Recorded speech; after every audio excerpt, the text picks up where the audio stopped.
Since 1979, the Ashley Forest Rallysprint has been one of Canterbury's most popular motorsport events. The Mount Grey Road, he comes, the most famous 1.7 kilometres in New Zealand rally sprinting history. And in 2024, continued to prove just as popular as ever.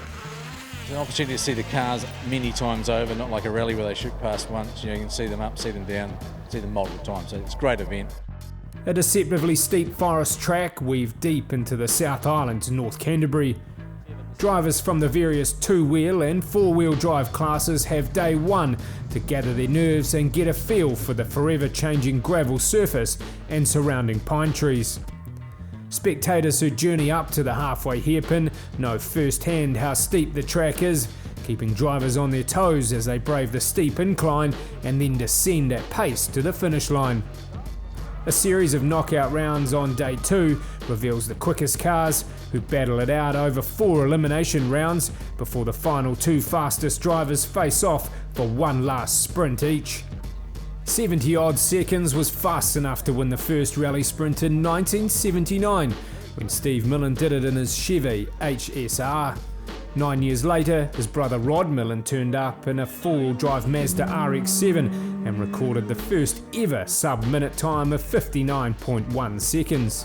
You had to have a lot of respect for the road, but you know, that's what this type of event's all about. Fast forward to the present day, where World Rally driver Hayden Paddon has dominated the last 3 meetings, bringing both his combustion and electric Hyundai race cars. The EVK got to brake a little bit early coming down the hill with the extra weight, but of course the AP4's has got that rawness to it and that sound, and yeah, they're both a lot of fun to drive. And an international quality support crew to help shave seconds off his four-wheel drive record of 52 seconds flat. I guess a little bit frustrating to be 52.00 and not actually be in the 51s, but I guess that gives us some bait to come back again and try and continue to improve that.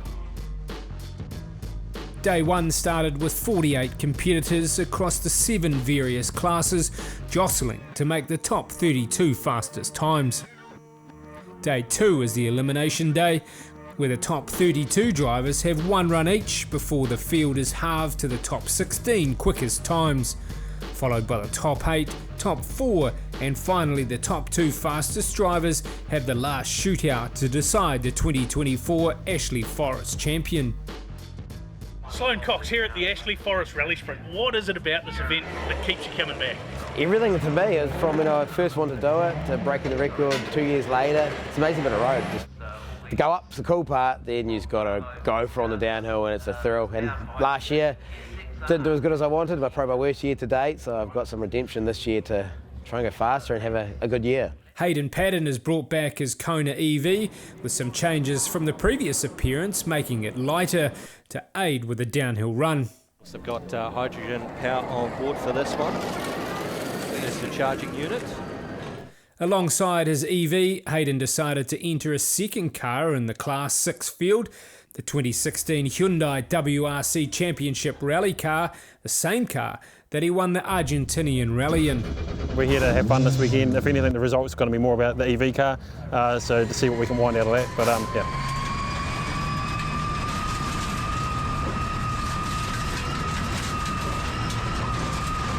Of course we want to be competitive, but I'm also not going to be silly in this thing. We've got to keep it on the middle of the road and keep it clean.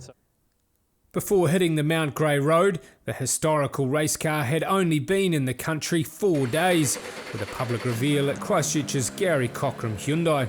And with 0 spare parts available for the WRC spec car, the plan was to drive it as conservatively as possible. That must have been music to Slone Cox's ears, especially after an 11-month break between races in his Evo Hill Climb Special, who made the last-minute trip down from Rotorua. When you get that one of those runs that are on the record or close to it, it's an amazing feeling, because you know the whole run, you're on the limit, the adrenaline's pumping, you're nervous, but it all comes out on that finish line, and I can't even explain to people how amazing that feeling is. There he goes, off like a robber's dog. Started competing when he was 12 years of age. Despite the hiatus, Slone picked up right from where he left off, posting the fastest lap time in the field after the first round of qualifying. Well, just touched the bank on the inside there on the front split it. Just picked up a load of the bank. He is really going for it. Oh, big sideways moment. carrying plenty of speed down to the Repco hairpin. Has he got an issue? But with mechanical failures riddling the highly tuned 700 horsepower Evo 8 engine on the second run, Slone and his team were not sure if they would even be able to make it to the start line of the top 32. The second run went into it feeling really good, felt way better.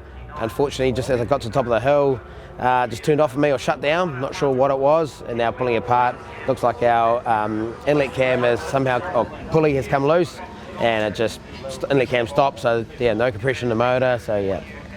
Unfortunately, but it looks like it could be savable. We don't know yet. We've got the parts we need to put back together, but hopefully it's all good to go for tomorrow. Meanwhile, the ever-consistent Mike Toole was making sure the pressure was on the unlimited four-wheel drive class. Here we go, Mitsubishi Mirage, 1996 vintage. Racing up a series of sub-minute qualifying times, waiting for Hayden or Slone to put a foot wrong. So here comes the four-wheel drive upgrades, Mitsubishi Mirage through the Repco hairpin. We'll get the split and the speed for you. And his aim must be to make it through to the semi-final run this year, the top four run off. Well, 122 kilometres an hour, so good speed at 14.50. So dead on split time there with Sean Haggerty. So we'll have a look through the Kumho Tyres finish line, a top run here for Mike Toole to start his weekend. Emma Gilmore's first drive at Ashley Forest was entered in Class 5's Rally 4-wheel drive. Her C3 Rally 2 was tasked with attempting the 1-minute barrier. Away she goes from the Superkarts Indoor Raceway start line to begin the 1.7 kilometre trek.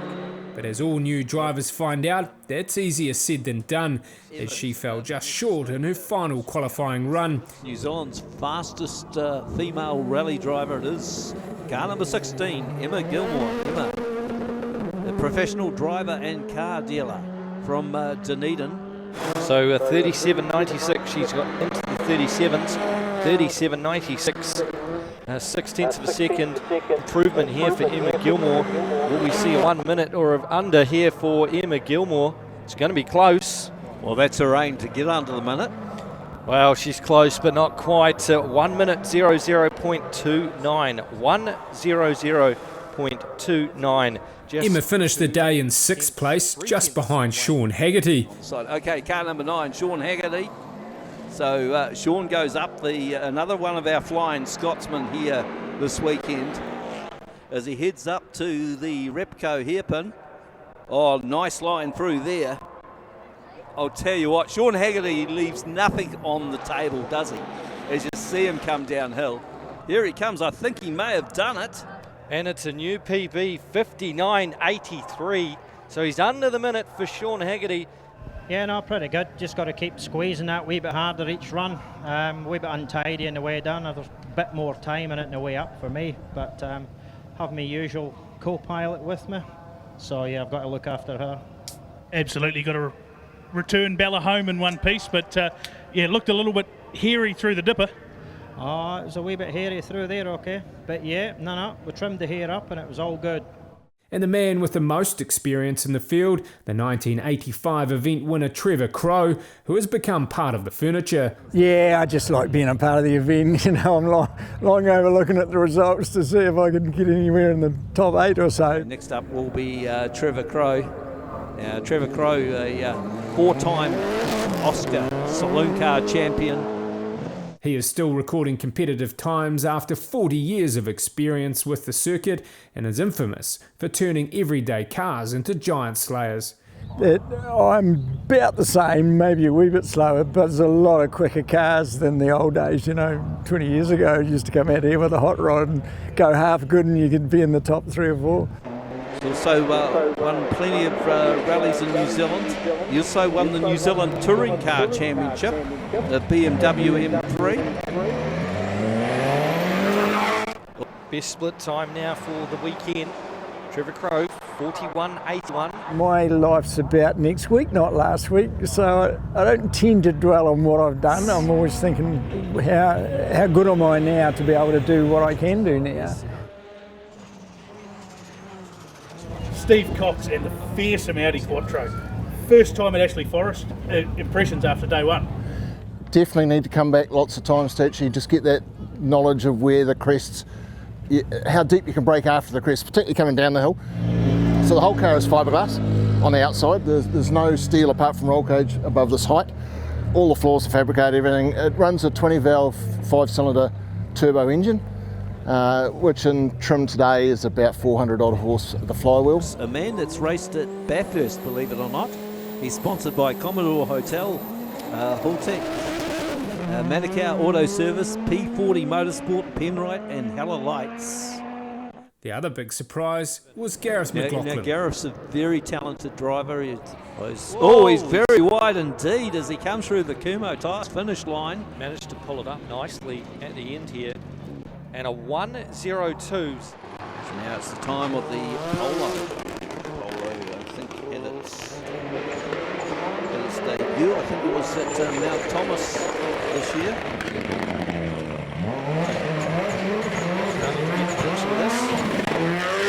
That's a good time, 40.01, so he's picked up the... John Silcock in his first generation Mazda RX-7 was no slug, posting the fastest time in the classic two-wheel drive class. No, it's a great family outing. It's a great thing. It's always been a huge favourite of mine. I was an Ashley schoolboy. We used to watch the cars come up here, and 36 years later I'm still coming. So, you've won this event.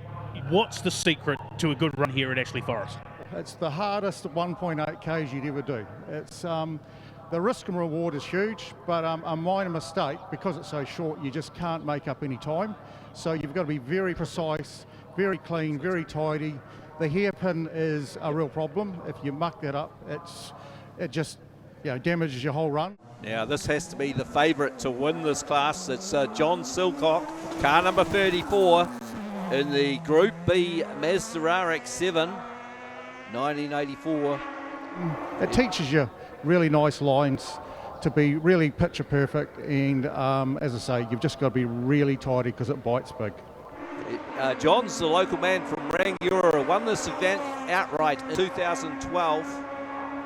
He's sponsored by Smith, Silcock Transport, Elmarsh Motorsport. As he comes down over the Kumho Tyres finish line. So he's actually gone quicker once again and lead the Parks Engineering two-wheel drive classic class at 145 kilometres an hour through the speed trap. Last year's bronze medal winner Neil Webb recorded the 5th equal fastest time in qualifying, but was forced to retire early. Hayden's Kona electric car recorded the 8th fastest time, but was suffering from technical issues also, as was Steve Cox's Audi Quattro, making room in the top 32 for some other drivers to scrape in. The usual suspects sat in the top quarter of the Class 6 unlimited four-wheel drive field, but car number 24 Shane McKenzie and 22 Corey McCaskill were leading the pre-96 Rally four-wheel drive class and in the top 10 cars overall. With the field down to the top 32 fastest cars, drivers now only get one chance to secure a spot in the top half of the scoreboard and make it to the round of 16. The start of day 2 at Ashley Forest started on a high note when Sloane's Mitsubishi was given a clean bill of health.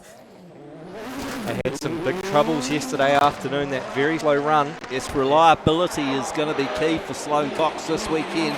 If the reliability is there, it's going to be a two-way battle between himself and Hayden Paddon. He's looking pretty good, just caught the bank on the inside, flicked up a bit of dirt. As he's gone through notice, up to the Recco hairpin, needs to be at a 37 or 36 here to be within the shot. Yeah, lucky that yesterday's problem wasn't a major. The first run today was wicked and good time, hesitant, so there's more in the hill, but unfortunately the problem yesterday did cause another slight problem, so very lucky that Jeremy from Evo Parts has been awesome to us this year and has shot away to get more parts for us, so we'll see when the parts arrive, but we'll be back there for the shootout. 162 kilometres an hour through the speed trap in a 56.45. Second overall in the qualifying now to the line. And that is car 4, Mike Toole, self-employed from Christchurch in the 1996 Mitsubishi Mirage. Also has been a former winner of Waimate 50. And we know that he is capable of going quicker than the minute with Mike Toole. Yes, but he still needs to negotiate the course, because if he doesn't, he'd be knocked out as we're into the elimination runs. Next run. So a good split time. He's improved again at 36.93, so he's half a second up again on this split time from yesterday. Could we see a sub-minute run here for Michael Toole? 59. See how we go here. Oh, very tight around the S's there. And he's gone under the minute, the second man this weekend to go under the minute by a margin as well, 58.95, 58.95 and 163 kilometres an hour. So this weekend I was solely on the EV, but we are not running that for today. So usually for the other rallies I'm on Emma Gilmore's car, so I'm pretty much on that as much as I can. I started a couple years ago, and I just come along for the weekends and help out where I can, whether it's bolt checks, tyre pressures, changing tyres, pretty much anything I can help out with that makes the time easier for everyone else. We're not in hill climb spec, so we don't have the massive power to get up the hill, but through the corners and the braking and everything, this thing's just phenomenal. So there's a party that thinks maybe it should just be sitting in the museum, but it's also such a cool car to drive, so it'd be rude if we didn't get out here and enjoy it.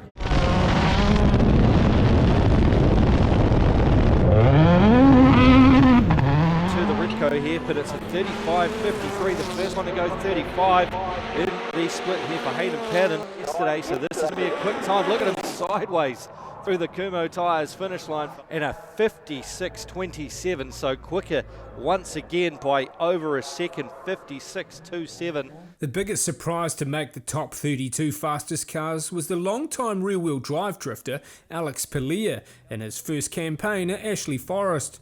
Alex was fast becoming a crowd favourite, bringing his flamboyant driving style from drifting on the tarmac to the loose shingle gradients. And this one is a full gravel spec Nissan Silvia. Oh, there we go, getting very close to the tyre, but an excellent job around the Repco hairpin. And an improvement too on time, a 43.36, 43.36 for Alex Pellier. Very sideways indeed out of the Plough Hotel Dipper. More sideways for miles for smiles is what I'm going for. I thought maybe the car would have a 107 in it just from watching videos and thinking what I could do. I beat that yesterday already with some hectic finish line spaghetti hands, so I'm pretty happy with it there. The results that are coming are it's all just real fun for me now, and I love being part of this atmosphere.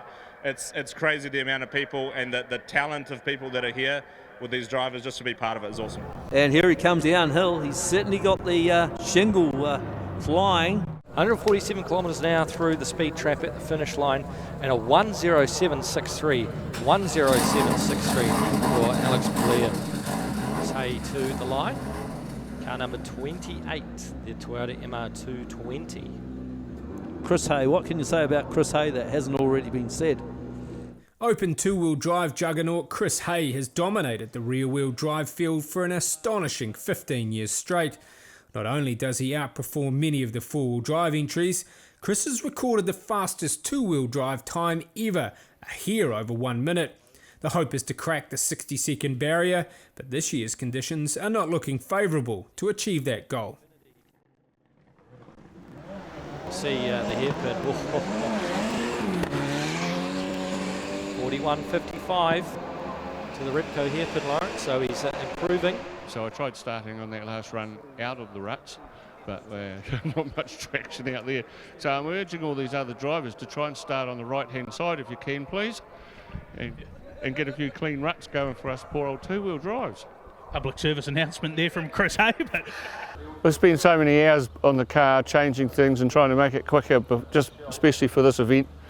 And then you go to the next events and it's a whole lot quicker for them too. So over the years I've sort of noticed that I do go a little bit better under pressure, and I hope that continues because we've been making a few mistakes yesterday and today. Oh, the run today was okay, but yeah, under pressure I seem to be able to clean it up a bit. Smaller engined and two-wheel drive racing classes each have a final, with the fastest three drivers competing for a gold place performance in each of the classes. Here we go. It's the first of the Chris Herdman Builders 0 to 1300cc Coombs Cup class, and this is the final. So 3 cars in the final. The first one up the hill is the Suzuki Swift, the 1988 Suzuki Swift of Corbin Radford. So Chris Herdman looking about a 48 here. Up to the Repco hairpin, nice and tidy around there. So he'll be looking to get revenge on arch rival Paul Rowan. Paul Rowan, a 110.71. Paul Rowan first in the 0 to 1300cc class at 110.71. 112.82 for Chris Herdman and a 118.28. So congratulations, Paul Rowan. Adrenaline's still pumping, but it's awesome. I'd like to thank the competitors and the organisers. It's been great. Thank you. Congratulations. So we've got Matt Penrose, the import part specialist car, and I'll tell you what, listen to the revs as he goes up the hill. Will he go sub 38 here, Matt Penrose, as he comes down the hill? 38.27, so not as quickest. Over the Kumho Tyres finish line. So 154 kilometres an hour for Matt Penrose, and new record for the class, 59.50, 59.50. Matt Penrose wins the Wymack Bins cross car class. Second home is Harry Silcock with the 101.85. After the final top 32 cars had all run, Hayden was ahead by less than 0.2 of a second over Sloane. Emma Gilmore was starting to think that perhaps she'd set her goal too high. With the field down to the top 16, local favourite Sean Haggerty and his co-pilot daughter Bella put on a show in their battle-ready Subaru Impreza, recording their first sub-minute of the day. As he heads up to the Repco hairpin, oh, nice line through there. And he get under the minute for our flying Scotsman. And it's a new PB, 59.83. So he's under the minute for Sean Haggerty. There is a lot of respect in the field for the drivers who are committed to the two-wheel drive configuration, especially when they can post times on the edge of the 1 minute mark. He's quicker. Skip to you, 1301 to 1600cc class here at the Raytech Ashley Forest Rallysprint. So he's looking for the time to beat, set down by James McIver. Needs to go quicker than a 46.34. Oh, there he goes. He's getting a bit taily. He's trying to outdo young James. This should be freestyle driving really at the moment, the way they're getting those rear ends loose. So he's quicker than James McIver, 45.72. Tim McDonald, a 111.49, takes the class win. Blair Bartels down there with our winner, Tim McDonald. Run away, mate. Congratulations. What a battle it's been in the 1301 to 1600 class all weekend. It has. She's pretty full on. The road got a bit faster this afternoon. It's getting a bit rougher, but yeah, man, there wasn't much left coming down that hill today.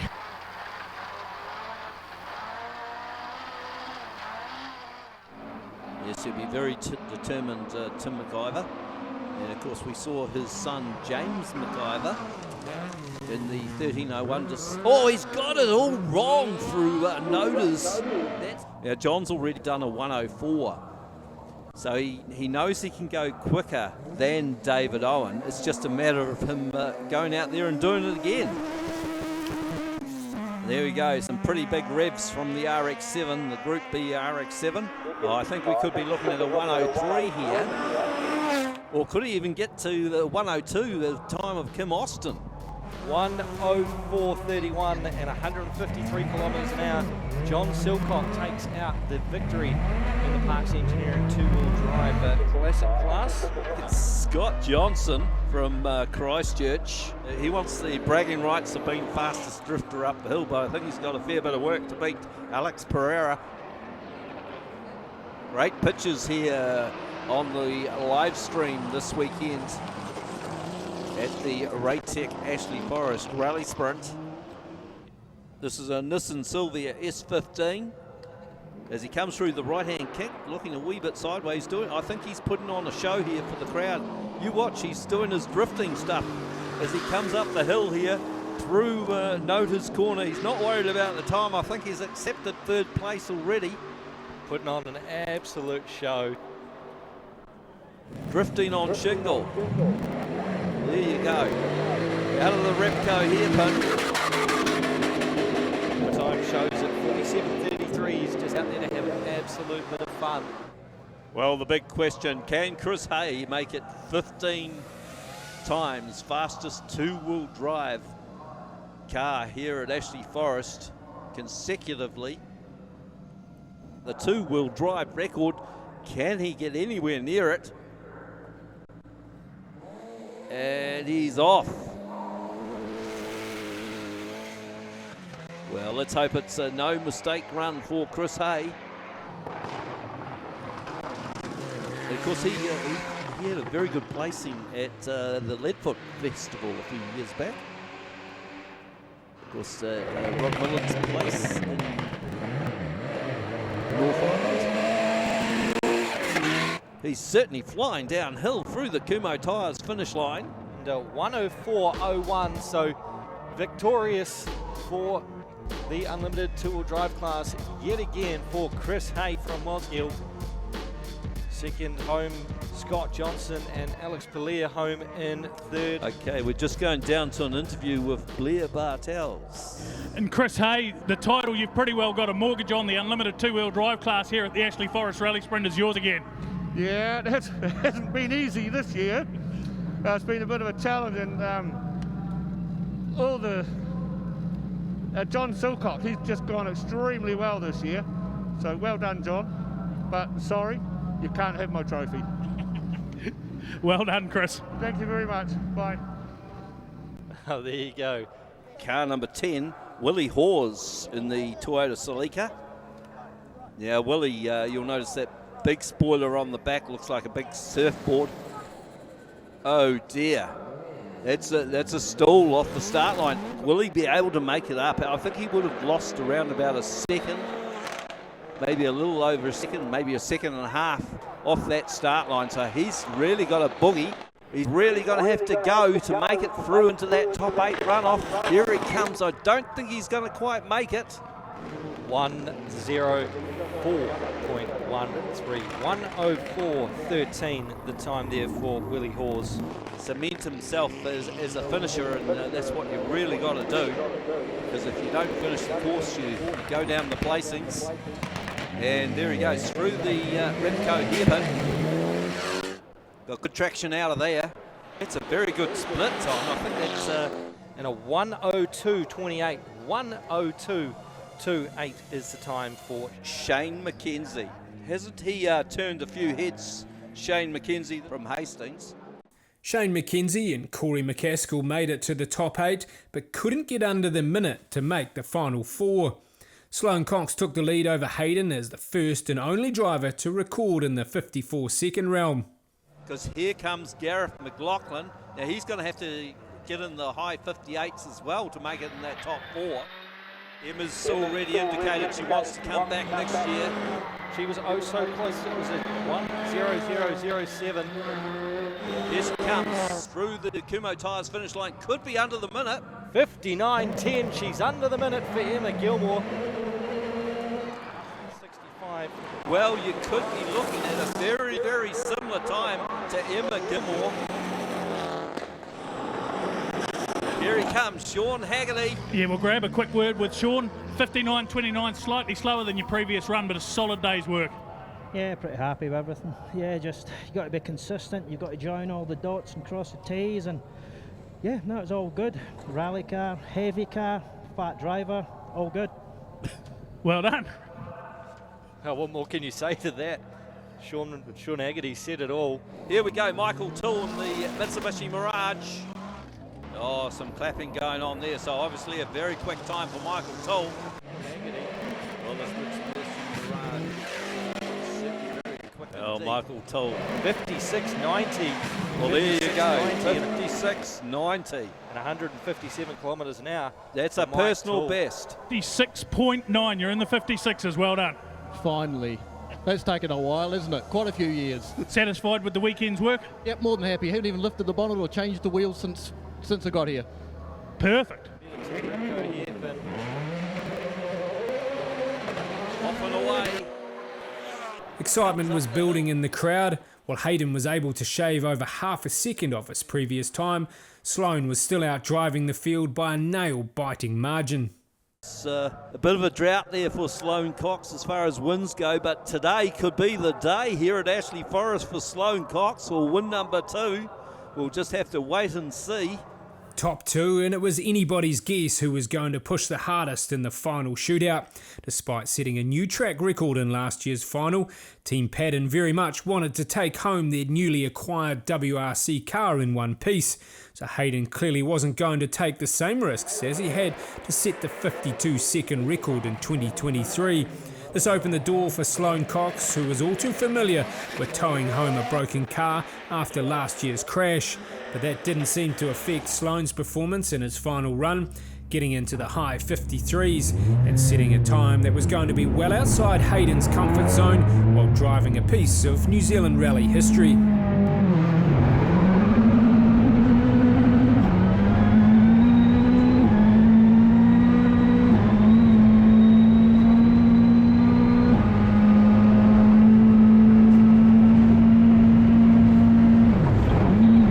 Better than a 34.5 to get to the Repco hairpin for Hayden Paddon.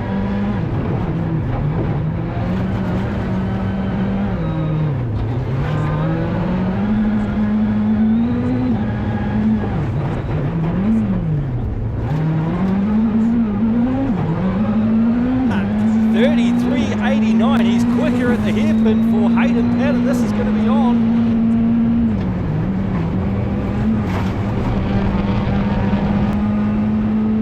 Could be a low 53 here, or even a high 52. Oh, he's fair flying down as he goes across the Kumo Tyres finish line. Hayden Paddon, 53.88. He's eclipsed victory. Oh my goodness. What's that? 53.88 compared with a 53.90. That's 2 1,000ths of a second. He's beaten Slone Cox by 2 1,000ths of a second.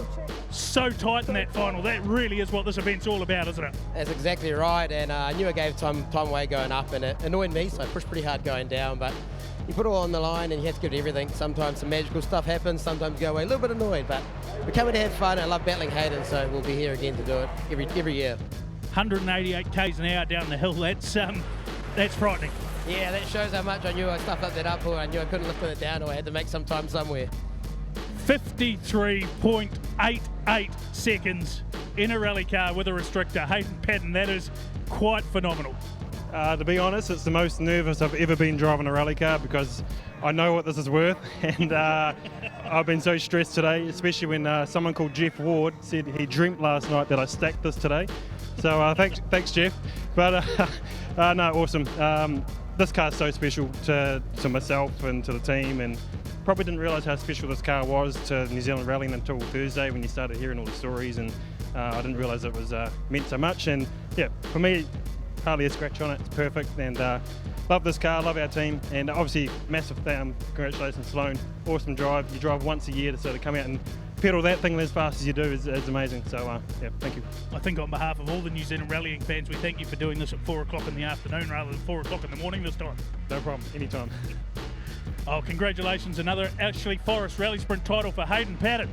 And of course, not forgetting the third place person in this event, Michael Toole. Another stellar performance from Michael. Yeah, definitely nothing to be shunned apart there for Michael Toole. A podium and a really great run, breaking into the 56 as well. A great weekend all around. That wraps up the 35th chapter of the Ashley Forest Rallysprint. Next year, the track is rumoured to be a little different, with the pine trees scheduled to be removed. That in turn will possibly make the surface harder and ultimately faster, especially for the two-wheel classes. We hope to see you at the 2025 Ashley Forest Rallysprint, presented by Alemar Race Management and Raytech Motorsport, who would like to thank all their sponsors who made this event possible.